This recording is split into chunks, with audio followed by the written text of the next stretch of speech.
तो फिल्म की शुरुआत में हमें आइरिस नाम की एक लड़की दिखाई जाती है जो बहुत ज़्यादा दुखी थी। अभी कुछ ही अर्सा पहले उसके बेटे की मौत हुई थी, जिससे उसे लगने लगा था कि उसकी ज़िंदगी रुक सी गई है। उसके दिमाग में अजीबोगरीब ख्यालात आने लगे थे। एक अंधेरी रात में जब सब सो रहे थे तो वो एक छोटी सी नाइफ अपनी पॉकेट में डालती है और एक कार लेकर घर से निकल जाती है। सुबह होने पर वो कुछ पहाड़ों के पास आई जहाँ पर उसके बेटे को दफनाया गया था। अपने बेटे से वो कुछ इमोशनल बातें कहते हैं। अब अपनी लाइफ से खुश नहीं, वो चलते हुए पहाड़ी के किनारे पे आ जाती है और वहाँ से जंप करने ही वाली होती है कि यहाँ पर एक आदमी आ जाता है। वो समझ गया था कि आइरिस अपने आप को खत्म करना चाहती है। उसको बचाने की और उसके माइंड को चेंज करने की वो कोशिश करता है और उससे बातें करना शुरू कर देता है। वो उसे बताता है कि मेरा नाम रिचर्ड है। वो उसे कहता है मैं तुम्हें रोकूंगा नहीं, बस मैं तुमसे मरने से पहले 2-4 बातें करना चाहता हूँ। वो उसे एक लड़के की कहानी सुनाता है जो बहुत ही जिंदा दिल था। उसे कार्स में और हर उस चीज में इंटरेस्ट था जो किसी भी जवान लड़के की जिंदगी में एक्साइटमेंट ला सकता था। लेकिन फिर एक दिन जब वो अपनी फ्रेंड के साथ जा रहा था तो उसकी कार का एक्सीडेंट हो गया। वो तो बच गया लेकिन उसकी फ्रेंड मारी गई और इस सदमे ने उसको कई महीनों तक जकड़े रखा। लेकिन जब वो उससे वापस आया तो उसने रियलाइज किया कि उसकी फैमिली उससे बहुत प्यार करती है और उसके ठीक होने का इंतजार कर रही थी। उसे तब एहसास हुआ कि वो अपनी लाइफ को रोककर कितना गलत कर रहा था। वो आइरिस से कहता है इस कहानी का मकसद बस इतना बताना है कि कोई भी मरना नहीं चाहता, बस कुछ कमजोर लम्हे हमें यहाँ तक ले आते हैं। अब तुम चाहो तो मर सकती हो, मैं जा रहा हूँ। ये कहने के बाद वो चला गया, लेकिन उसकी बातें आइरिस पे असर कर गई थी।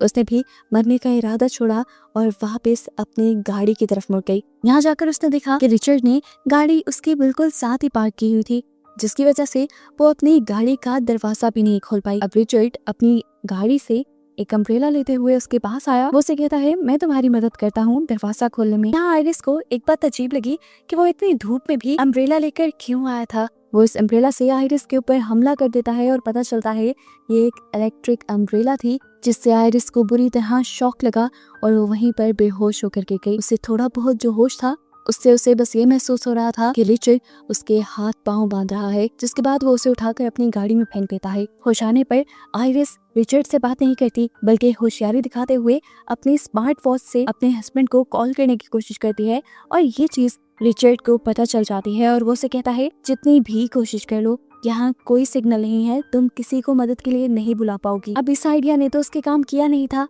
तभी उसके दिमाग में एक दूसरा आइडिया आता है। उसने रात में अपनी पॉकेट में एक नाइफ भी रखी थी। वो चुपके से उसे निकालती है और उससे अपने हाथों की टाई को काटने की कोशिश करती है। इस दौरान आवाज भी हो सकती थी, तो वो कॉन्टिन्यूस रिचर्ड से बातों में लगी रही। अपने हाथों को आजाद करवाते ही वो बिना वक्त जाहिर किए रिचर्ड के ऊपर भी हमला कर देती है। उसके हमला करने से रिचर्ड की कार का बैलेंस भी खराब होता है और उनका एक दरख्त से टकरा कर एक्सीडेंट हो जाता है। इस एक्सीडेंट पे दोनों को चोटें आई थी। वो यहाँ पे भी रिचर्ड से बचना चाहती थी। वो फौरन सीट बेल्ट की हेल्प से रिचर्ड का गला दबाने की कोशिश करती है, लेकिन रिचर्ड अपने आप को बचा लेता है। आइरिस एक तीसरी मर्तबा उसके ऊपर हमला करती है, जिसकी वजह से ये दोनों ही गाड़ी से एक झटके से बाहर निकलती हैं। आइरिस ने रिचर्ड के ऊपर अब चाकू ताना हुआ था, तो रिचर्ड ने कहा मैं क्या तुम्हें बेवकूफ लगता हूँ कि इतनी आराम से मैं तुम्हारे सामने खड़ा हूँ। असल में मैंने तुम्हें एक इंजेक्शन लगा दिया है, जिसकी वजह से 20 मिनट के अंदर अंदर तुम्हारी पूरी बॉडी पैरालाइज हो जाएगी। चलना फिरना भागना तो क्या, तुम बोल भी नहीं पाओगी और इतने टाइम में तुम जो कुछ करना चाहती हो कर सकती हो। रिचर्ड की बातों ने अब उसे सच में बहुत ज्यादा डरा दिया था। वो जितना तेजी से हो सकता था उतना तेजी से जंगल की तरफ भागती है, लेकिन भागते भागते अब उसे सच में फील होने लगा था कि उसके पाँव काम करना बंद कर चुके हैं। आहिस्ता आहिस्ता उसकी टांगे भी काम करना बंद कर देती हैं और वो चलने से रेंगने लग जाती है। रिचर्ड भी अब उसे ढूंढता हुआ उसके करीब आ गया था। उससे बचने के लिए वो एक दरख्त की छाल के नीचे छुप गई, जहाँ से उसके ऊपर कीड़ियां चढ़ने लगी और डर से उसने चीख मार दी और ऐसे रिचर्ड को उसका पता चल गया। अपने आप को रिचर्ड से बचाने के लिए वो किसी तरह अपने आप को घसीटते हुए एक नदी के अंदर बहा लेती है। रिचर्ड दूर से आवाज लगाता है कि ये तुम गलत कर रही हो, तुम तैर नहीं पाओगी, डूब जाओगी, मर जाओगी। लेकिन आइरिस उसकी बातों को अनसुना कर देती है। वो सच में तैर नहीं पा रही थी, लेकिन पानी के बहाव से वो झरने के दूसरी तरफ पहुंच गई। यहाँ से किनारा पास था। उसने देखा कि उसके पास सिर्फ 1 मिनट था पूरी बॉडी पैरालाइज होने में। अपनी पूरी ताकत लगाते हुए वो किनारे तक आई। सामने उसे एक फार्म हाउस दिखा।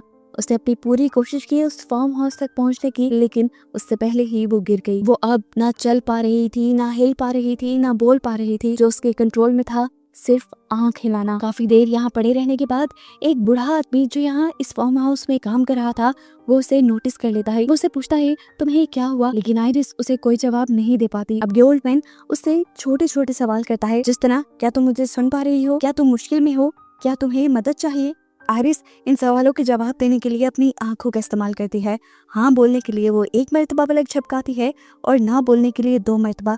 इस तरह उसकी बातें समझते हुए ओल्ड मैन उसकी मदद को तैयार हो जाते हैं और उसे एक ग्रास ट्रॉली में लिटाते हुए अपने घर के अंदर ले आते हैं। अभी वो घर आए ही थे कि अचानक से उनके घर का दरवाजा बजने लगा। आइरिस समझ गई कि बाहर रिचर्ड ही होगा। वो बार बार अपनी आंखें झपकाकर ओल्ड मैन को ये बताने की कोशिश करती है कि मुझे उस आदमी से खतरा है। लकीली ओल्ड मैन ने भी उसकी बात समझ ली और उसे सोफे के पीछे छुपा दिया। जब यहाँ का दरवाजा खुला तो देखा गया कि सच में रिचर्ड ही आया था, जो आते ही एक नया ड्रामा करना शुरू कर देता है।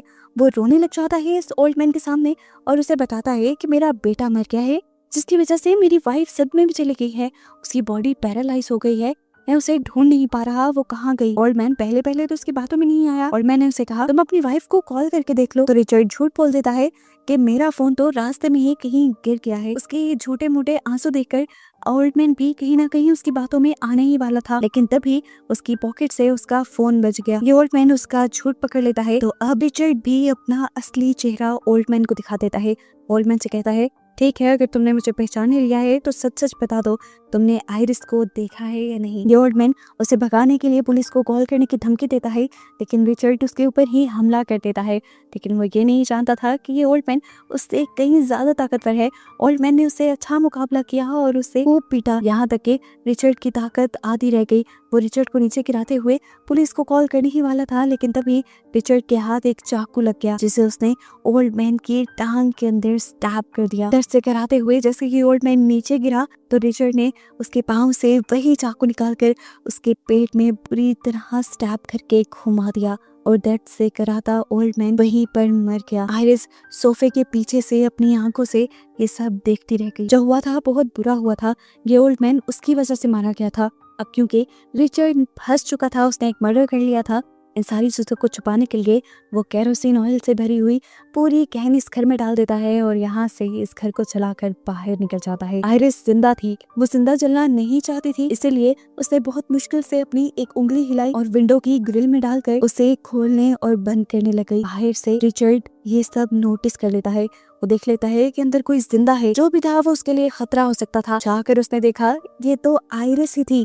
रिचर्ड उसे उठाकर अब एक ट्रक में लाकर बिठा देता है। ये ट्रक उस ओल्ड मैन का ही था। अपनी कार्स तो ये लोग काफी दूर छोड़ाए थे, तो यहाँ से जाने के लिए ये लोग ट्रक का ही इस्तेमाल कर रहे थे।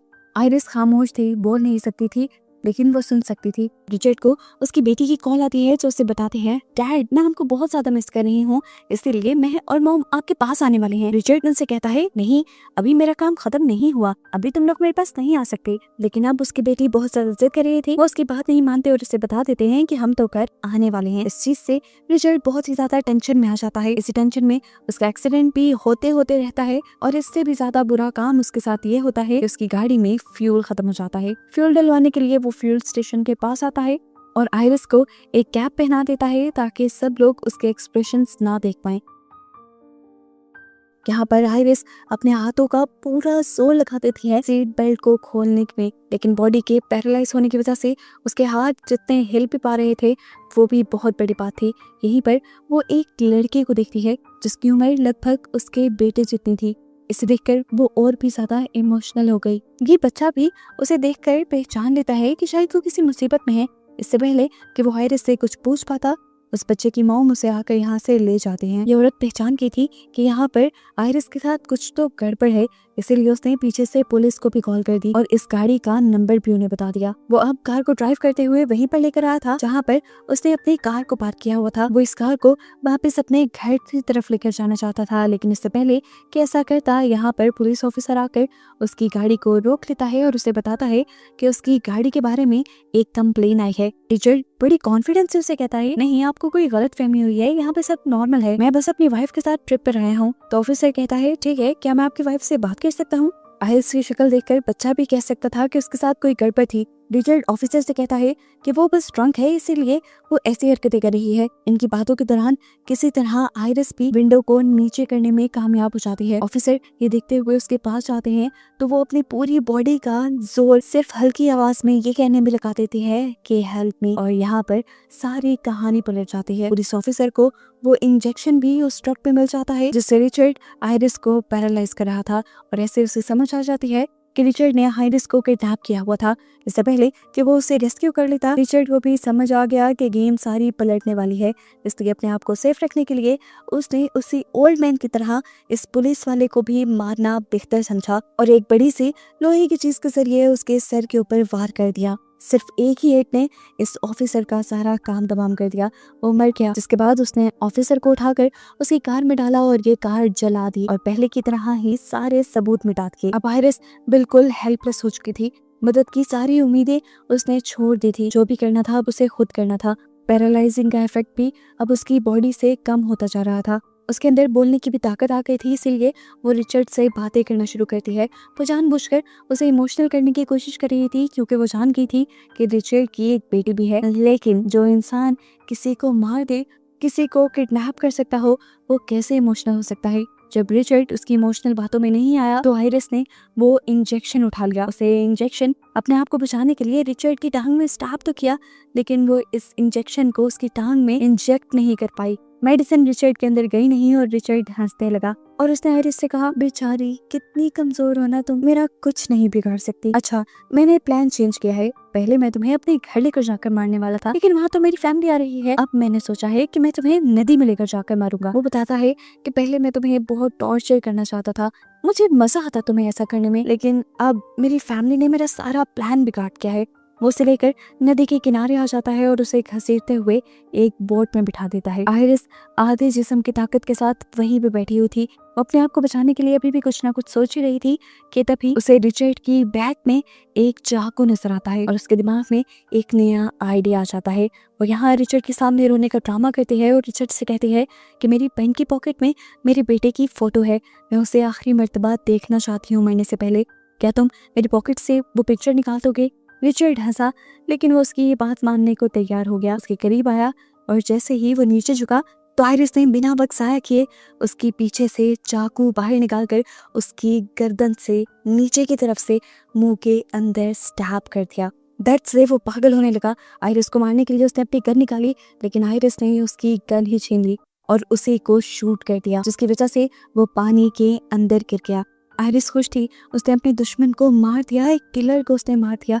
उसकी जान अब बच गई थी, लेकिन शायद मुसीबत अभी टली नहीं थी, क्योंकि उसने देखा जिस बोट में वो इस टाइम थी उस बोट में गोली लगने की वजह से सुराख हो चुका था और पानी तेजी से बोट के अंदर भर रहा था, जिसकी वजह से आयरिस भी इसी के अंदर डूबने लगी। वो हिल नहीं सकती थी, कुछ कर नहीं सकती थी, क्योंकि आधी बॉडी उसकी अभी तक पैरालाइज थी। लेकिन अच्छी बात ये हुई कि बॉडी के पैरालाइज होने की वजह से वो किसी मुर्दा लाश की तरह ऊपर आ गई और कुछ ही देर में उसकी बॉडी जैसे ही नॉर्मल हुई तो वो तैरते हुए किनारे तक पहुंच गई। वो हंसने लगी थी, उसे यकीन नहीं आ रहा था कि उसने अपने आप को एक साइकोपैथ किलर से बचा लिया था। वो खुश थी, यहाँ से जाने ही वाली थी कि उसने देखा कि रिचर्ड भी दूसरे किनारे से बचकर बाहर निकल आया है। वो उसे देखने के लिए उसके पास जाते हैं। वो भी जिंदा था लेकिन जख्मी था, अपनी आखिरी सांसें ले रहा था। आयरिस चाहती तो पुलिस को बुला सकती थी, लेकिन उसने अपना बदला लेना था। वो उसे वहीं पर तड़पता मरता छोड़कर यहाँ से चली आती है और मूवी यहीं पर खत्म हो जाती है।